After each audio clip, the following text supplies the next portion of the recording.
बड़े थे और गांव में वो थोड़े अलग थे और हम थोड़े से अलग थे। तो पहले माता जी को हाँ देखा जरूर था, कभी अंजू बहन को भी देखा था, लेकिन जो ज़्यादा संपर्क में समीपता जो रही वो बाबा के बनने के बाद ही ज़्यादा हुई। माता जी, भैया ने सुनाई माता जी की महिमा, क्योंकि माता जी शांत तो थे और सेवाओं में भी लगे रहते थे। कई बार पेट को देखो तो हाथ से पकड़े हुए होते थे कि दर्द होता था, लेकिन फिर भी झाड़ू लगा रहे होते थे। तो कई बार हम हंसते भी थे, माता जी आप तो लगता है झाड़ू लगाते लगाते ही जाओगे, क्योंकि उनका छूटता ही नहीं था। जो सेवाएं होती थी वो उनमें लगे होते थे। आना होता था, माता जी से मिलना होता था, तो माता जी कई बार मुझे कहती अब रुक जाइए यहीं पे। मन की माता जी अगली बार आऊंगी फिर रुकूंगी। जैसे होता है ना, हम कहते रहते हैं हाँ रुकूंगी, लेकिन एक आध बार ऐसा हुआ अभी रुकना भी, लेकिन विशेष यही रहा कि अगली बार आऊंगी फिर रुकूंगी। पीछे में आई, अभी थोड़ा मैंने आना कम कर दिया था, क्योंकि माता जी को जो पेन होता था ना, जब उसमें दुख होता था तो वो मुझसे सहन नहीं होता था, देखा नहीं जाता था। पीछे आई तो माता जी को इतना दर्द था पेट के अंदर कि कभी बाबा के रूम में जा रही, बेड पर जा रही, कभी नाना कैसे हो रहे थे, तो वो बहुत ज्यादा पेन था। तो दुखी तो हो रहे, बार बार यही कह रहे कि बाबा को कहो मुझे ले जाए। मैं कि बाबा को अगर कह दें, और बाबा हमारी सुनता कहाँ इस बात में, जब वो लेकर जाएगा तो हमें भी कहने की जरूरत नहीं पड़ेगी। पर पेन होता था। लेकिन ये देखो कितनी अच्छी बात कि जिस समय गई तो हाथों में कितने प्यार से चली गई।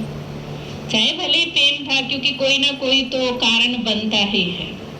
और ये नहीं है उनके साथ है, हमारे साथ भी पता नहीं किस किस के साथ क्या क्या कारण बनेंगे। सिर्फ उनके साथ एक ही था कि पेट में दर्द है, और कोई कारण उनका विशेष तो देखने में नहीं आया। और उस दिन जैसे अंजू बहन बता रहे थे कि हाथों में बाबा के कमरे में गए। जो दुनिया में गाते हैं ना कि गंगा का तट हो, ज्ञान जल, वहां तो चलो उस गंगा जल की बात करते हैं, वो मुख में हो, तो यहाँ तो वो गंगा के तट पर है ना, बाबा के घर में, और क्लासरूम में जहाँ रोज ज्ञान अमृत पीते हैं।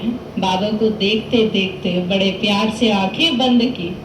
कईयों की तो आंखें बंद करनी पड़ती है शरीर छोड़ने पर, उन्होंने तो ये काम भी इनसे नहीं कराया।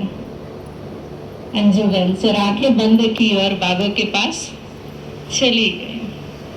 परंतु अंजू बहन को भी हम देखे हिम्मत वाली थी। मेरी तो हिम्मत नहीं है ऐसी कि इतना संभालना, उनका दर्द देखना। मैं होती तो मुझे तो पहले ही अटैक आ लेता, क्योंकि मेरे से इतना सहन दुख नहीं होता है।